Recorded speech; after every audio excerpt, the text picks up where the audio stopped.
तो hey guys, welcome back to my channel AR anime world. और I hope आप सभी लोग बहुत अच्छे होंगे। तो आज मैं एक्सप्लेन करने जा रहा हूँ बुक ऑफ एस्पर का एपिसोड 460, जो कि बहुत ज़्यादा अमेजिंग होने वाला है। तो मैं इसे स्पेनिश लैंग्वेज से एक्सप्लेन कर रहा हूँ, तो थोड़ी बहुत गलती होंगी तो उसे माफ़ करना। और अब बिना किसी देरी के वीडियो को स्टार्ट करते हैं। तो हमें पिछले एपिसोड में दिखाया गया था जो क्वी लैंग और यूनलिंग होती है बहुत ही ज़्यादा गुस्से से उसकी तरफ आ रहे होते जू फैन की तरफ, और दोनों ही बहुत ही ज़्यादा मर्डरस ऑरा निकाल रहे होते हैं।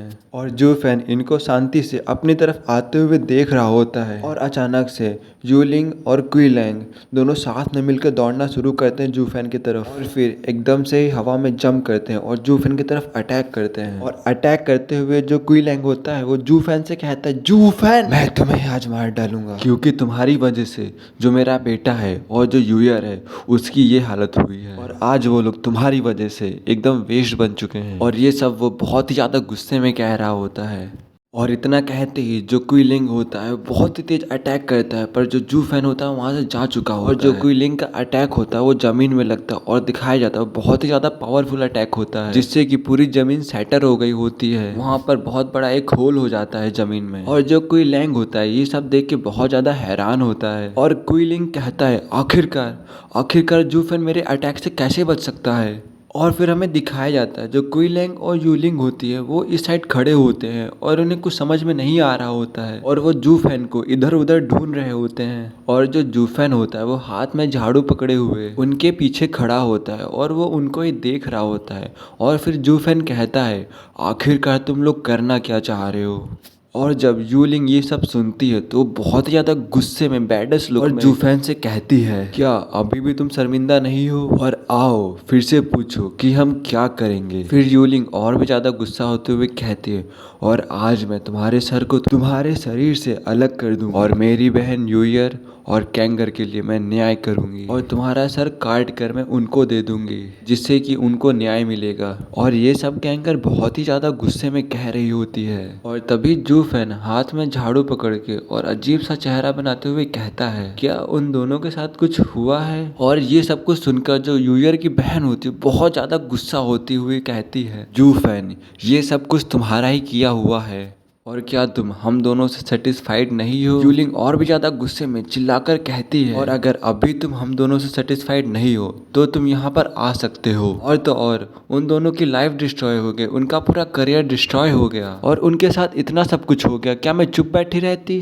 क्या मुझे कोई भी एक्शन नहीं लेना चाहिए था। और जो जू फैन होता है ये सब कुछ सुन रहा होता है, और अपने कान में उंगली डालते हुए कहता है, मैंने तुम्हें बहुत पहले ही चेतावनी दी थी, पर तुम लोगों ने मेरी बिल्कुल भी ना सुनी, और जो कुछ भी उन बच्चों के साथ हो रहा है वो सब तुम्हारी वजह से हो रहा है, और तो और तुमने ही उन्हें ट्रबल में खड़ा किया है, और इस मैटर में मेरा कुछ भी लेना देना नहीं है, मैंने उनके साथ कुछ भी नहीं किया है। और फिर यहीं पे सीन कट होता है, हमें क्वी लैंग और यूलिंग का सीन दिखाया जाता है। जो क्वी लैंग होता है वो जू फैन से हंसते हुए कहता है, तुम आखिरकार कितने अहंकारी हो, और तुम उन लोगों में से एक हो जो अपने बैकग्राउंड के कारण इस संप्रदाय में आ गए, और तुम इस सेक्ट में इंटर हुए हो अपने पेरेंट्स के रिक्वेस्ट के कारण। और क्वी लैंग ये सब कह करके हंस रहा होता है। और तभी जो यूनलिन होती है वो थोड़ा सा घबराते हुए कहती है, इसके पास जरूर ही कोई मिस्टीरियस हेवनली पावर है, नहीं तो ये हमें कभी भी चैलेंज नहीं कर पाता। और तो और ये अभी प्रोफाउंड स्टेज के 7 लेवल पर, और हम दोनों को अकेले ही चुनौती दे रहा है, इसके पास जरूर ही कोई ना कोई तो मिस्टीरियस हेवनली पावर है। और फिर यूलिंग दोबारा से जू फैन से कहती है,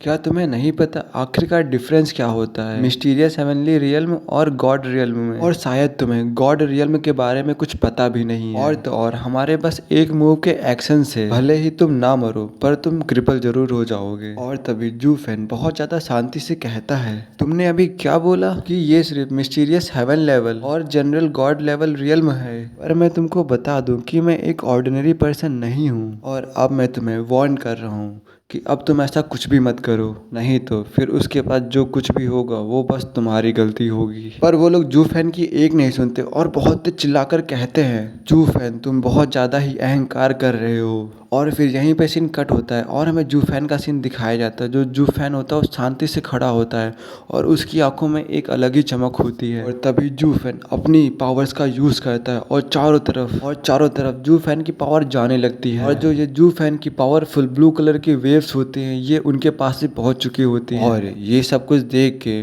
कुई लैंग और यून लिंग बहुत ही ज़्यादा हैरान हो जाते हैं और बड़ी बड़ी आंखों से जू फैन की तरफ देखने लगते हैं। तो और उन दोनों के चेहरे पे साफ दिख रहा था कि वो कितना डरे हुए और घबराए हुए हैं। और तभी कुई लैंग घबराते हुए कहता है, ऐसा कैसे हो सकता है। और जू फैन अपनी पावर्स को रिलीज करने के बाद कहता है, और अब तुम दोनों लोग जान गए होगे कि मैं तुम दोनों के द्वारा डेथ एरिना में एलिमिनेट क्यों नहीं हुआ। और जू फैन हंसते हुए कहता है, जो ये स्पिरिट को प्रोटेक्ट करने की प्रॉपर्टीज है, ये मेरी वजह से नहीं है, पर ये सब कुछ मेरी स्पिरिचुअल पावर की वजह से हुआ। और तो और इतना ही नहीं, मैं शुरुआत से जानता था कि मैं तुम दोनों से सुपीरियर हूँ। और जू फैन इतना कहने के बाद दोबारा से उनसे कहता है, अगर तुम दोनों अपने स्पिरिचुअल पावर को भी मिला लेते हो, तभी तुम दोनों की स्पिरिचुअल पावर मेरी स्पिरिचुअल पावर के मुकाबले कुछ भी नहीं है, और तुम अपनी स्पिरिचुअल पावर को मेरी स्पिरिचुअल पावर से कंपेयर नहीं कर सकते हो। और जू फैन बहुत ही कठोर वर्ड्स में कहता है, चले जाओ,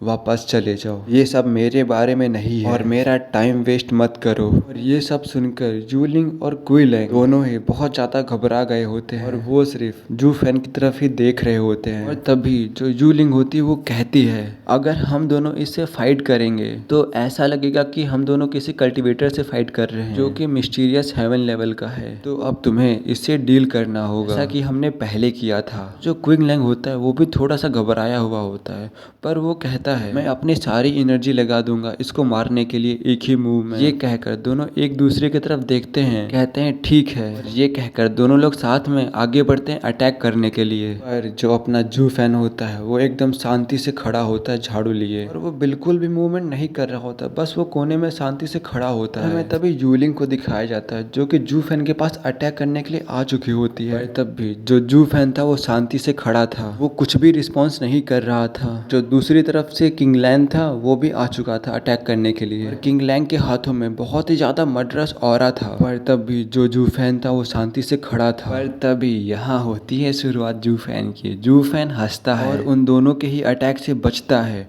और फिर जू फैन अपने हाथ को किलिंग के हाथ में ट्रांसफॉर्म करता है। और तो और जू फैन की आंखों में दिख रहा था कि वो उन दोनों से बिल्कुल भी नहीं हारने वाला। तभी जो जू फैन के हाथ में झाड़ू होती है कुई लैंग के फेस पे मारता है, जिससे कि कुई लैंग की हालत बहुत ही ज्यादा बुरी हो गई थी। और जो यू लिंग होते हैं ये सब देख के बहुत ही ज्यादा हैरान होती है। और तभी जो कुई लैंग होता है यू लिंग से टकराता है, और फिर लास्ट में जू फैन अपने किलिंग के हाथों का यूज करके झाड़ू से उन पे अटैक करता है, और उस अटैक से वो दोनों लोग आसमान में उड़ जाते हैं। फिर हमें दिखाया जाता है उस अटैक से बहुत ज्यादा ही एनर्जी निकल रही होती है। और फिर यहीं पे सीन कट होता है, हमें जू फैन का सीन दिखाया जाता है। जू फैन के शरीर से ब्लैक एंड पर्पल कलर का ऑरा निकल रहा होता है, और जू फैन इस ऑरे के साथ देखने में बहुत ही ज्यादा खतरनाक लग रहा होता है। और तभी यहीं पे सीन कट होता है, और तभी जो ओल्ड एल्डर होता है वो कहता है, जू फैन क्या आप ठीक हो। और जो वो ओल्ड एल्डर होते हैं वो फनी वे में भागते हुए आ रहे होते हैं, और यहाँ पर आने के बाद वो ये सब कुछ देखने लगते हैं, और देखने के बाद कुछ सोचने लगते हैं। और फिर यहीं पे सीन कट होता है और हमें दिखाया जाता है